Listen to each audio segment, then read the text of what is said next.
Van drivers, the vermin of the road. This one's dedicated to you guys.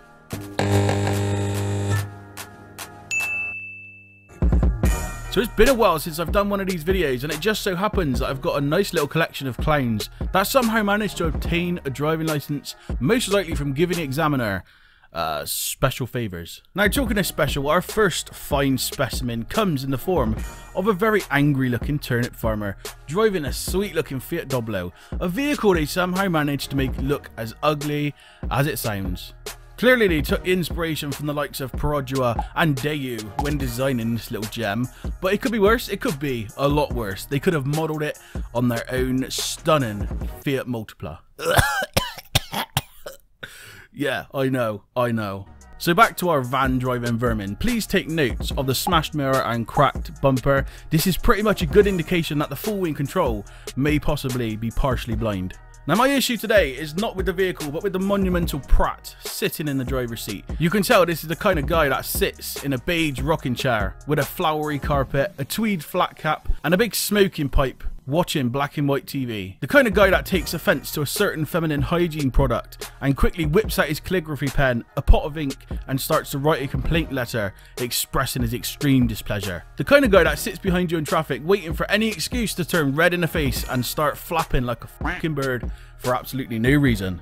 I mean, why bother, man? Did I not pull away fast enough for you in your little sports van? Did that extra half a second hold you up a little bit too much as I pulled away from the lights?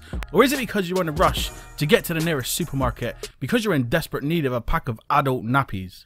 Listen, man, I'm sorry for holding you up. Us farmers, we drive slow moving machinery, and sometimes, no matter how much we plant our foot on the fast pedal, it will never be a match for you and your van GTI. I promise I will be more considerate next time we meet.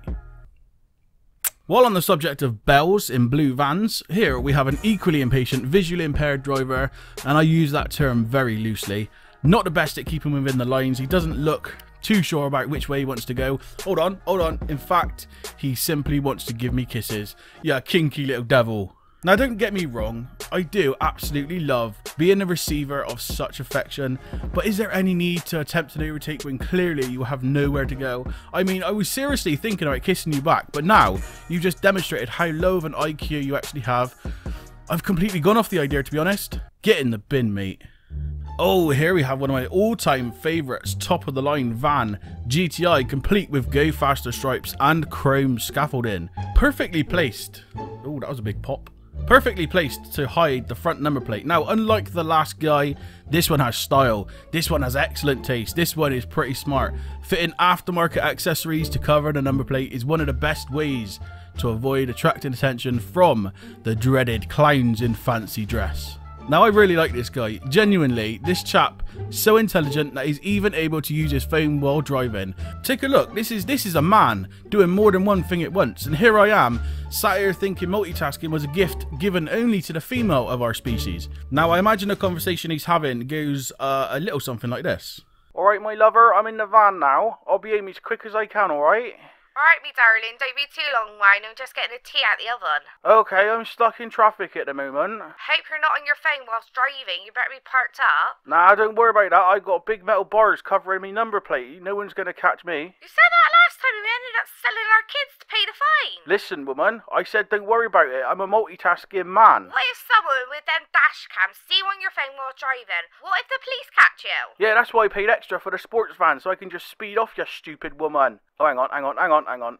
This guy in front of me got one of them dash cam things pointed right at me. Hold on a second, my darling. I thinks this is Dash Cam Bristol on that YouTube. I gotta get a picture of him. Let me just put my phone right on top of my steering wheel, and hang on. My camera won't focus. Wait there. Here we go. Yeah, there we go. I got a picture of him. I'll show you when I get home, okay, my darling? Hello? Oh, bollocks, I lost signal. I need to phone her back. I need to tell her not to put peas on me plate. Anyway, good luck with that one, mate. Maybe one day you'll be paying more attention to your phone that you won't see that gigantic lamppost speeding towards you. Bellend. Next, van. Highway Code Rule 512. An indicating van must be given priority at all times. Always be aware of indicating vans and be prepared to brake harshly to accommodate their mistakes. Highway Code Rule 512 Part B. Be aware that small French vans are massively underpowered and often driven by creatures who barely qualify as human. With this in mind, always allow such a vehicle to follow extremely closely. The reason for this is that you, the competent driver, will create a small negative pressure pocket of air behind you that will, in effect, pull the lesser powered vehicle behind along with you. This in turn will help cut down on fuel used by the other vehicle and consequently produce less emissions that contribute towards global warming. Think of the damn polar bears! Now sometimes it can be quite hard to judge a van and its driver from a distance. Some van drivers lure you into a false sense of security by keeping a sensible distance and generally behaving themselves, giving little cause for concern. Pay close enough attention and you may even see one use a turn signal. Now 99% of the time you'll only find out that they are a bad van driver when the traffic comes to a stop and they start to play their devious little games.